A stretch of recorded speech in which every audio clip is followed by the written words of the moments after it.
Hey guys, Cinema Sickness here. Recently I've been getting one very common question from you guys, and that is, am I going to be doing a top 10 best films of 2012?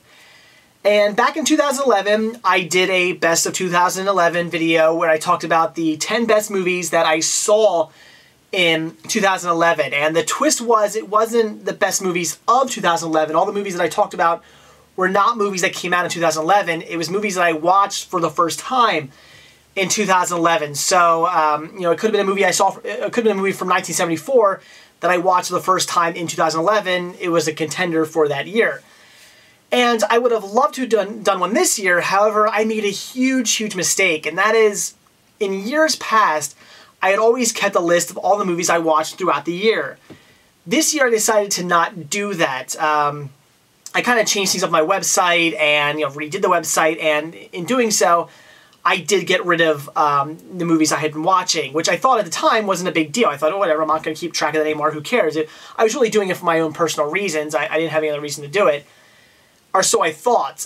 Once the end of the year came, I went, shit, I can't do a best of 2012 now because I don't remember all the movies I watched. I would literally have to go through every single one of my bought and watch videos for last year in order to figure out what movies I'd want to talk about. And I'm sorry guys, but I'm not about to do that. I would kill myself halfway through. I couldn't do that. That would just be way too time consuming. So unfortunately, I can't really do a top 10 in 2012. Good news is I've learned from my mistake, and I am now keeping track once again of all the movies I've been watching throughout the year, keeping a personal list so I can do a top 10 of 2013.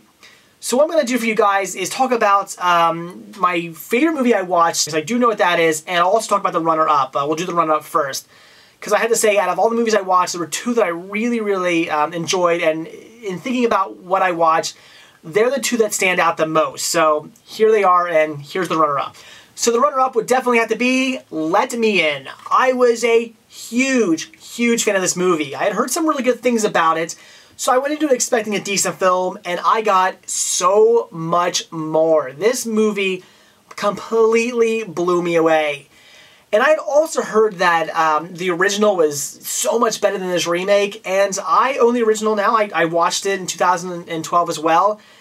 I would completely disagree. The original was fine. It's a great movie. I have nothing wrong with it, but this movie just had such a great kind of 80s feeling, even more so than Super 8. A lot of people, you know, all I heard from Super 8 is how much of an 80s feeling it has, and I thought it kind of had an 80s feeling, but not entirely. I didn't watch Super 8 and go, wow, that felt like I just watched a great 80s film. I just did not feel that way after watching it.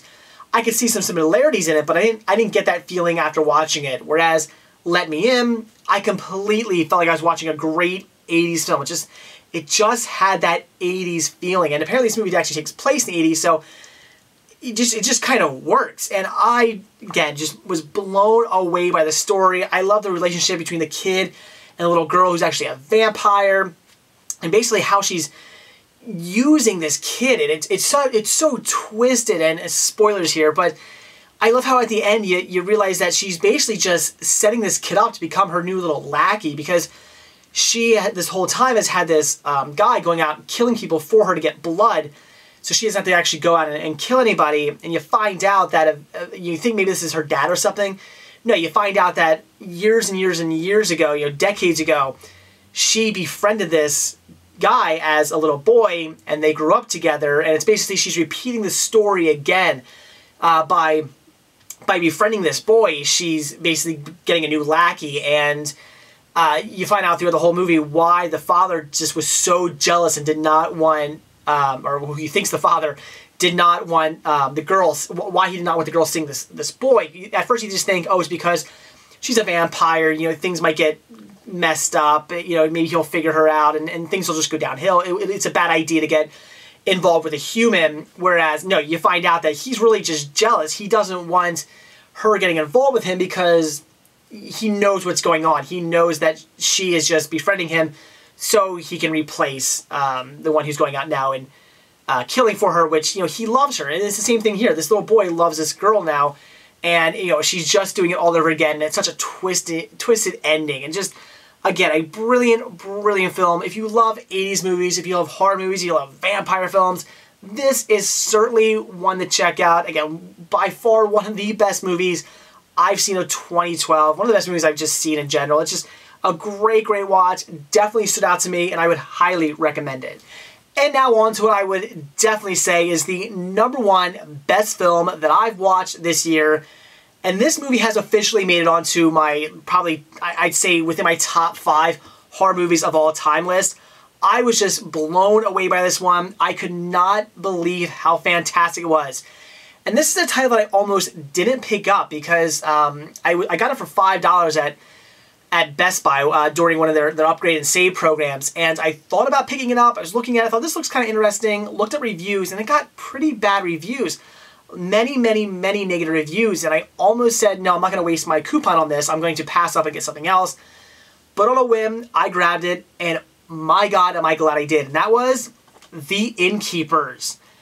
This was such a well-done film. If you were a fan of classic horror movies, you're going to love the hell out of this. And one of the reasons why I got so many bad reviews is people were saying it was boring, there was too much, setting things up, there wasn't enough gore and things like that.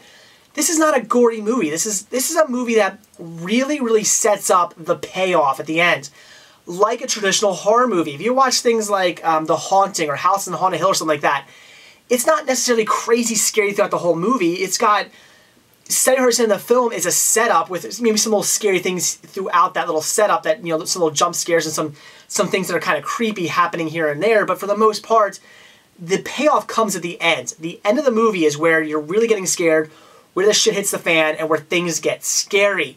And that is how this film is. But apparently, I guess people don't want that. They just want to be, gore hounds and just see gore and scariness, from the beginning to the end. And, that's fine and all for some movies. But for me, I like the setup. I like how you really get invested in these characters.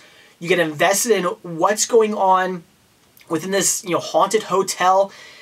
You don't know if things are actually happening or not. Just things start to get really creepy, really disturbing. And at the end of the movie, you just get a fantastic payoff. I also love the characters in the movie. Some of the best characters I've seen in a movie in a long time. I just fell in love with them immediately. They made me laugh. They made me feel for them. I was literally scared for these characters. Just could not get enough of them. They were just great. I want to see them in every movie from now on. This is one of those films also where after I got done watching the movie, I immediately the next day watched the commentary. And there's actually 2 commentaries on here. I haven't gotten around to watching a second one yet, but I'll be doing that soon.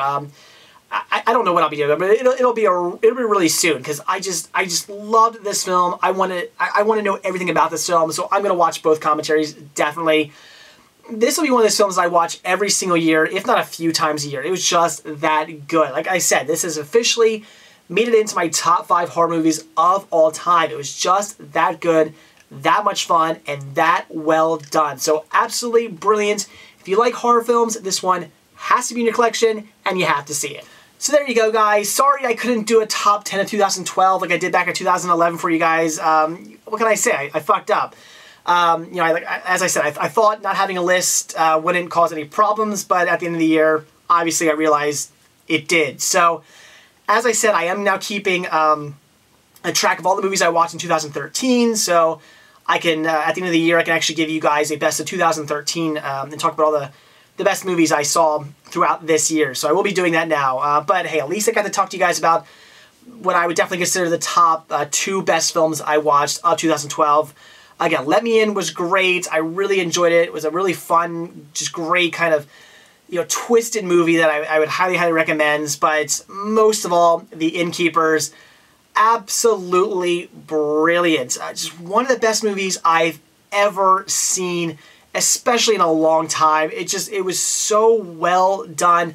Set up the creepiness so much. It also did what a horror movie should do. At the end of the movie, I was watching this downstairs in my family room. I was scared to walk back upstairs. I mean, it's not that not that far of a walk, but I was terrified to get off the couch because the movie just creeped me out.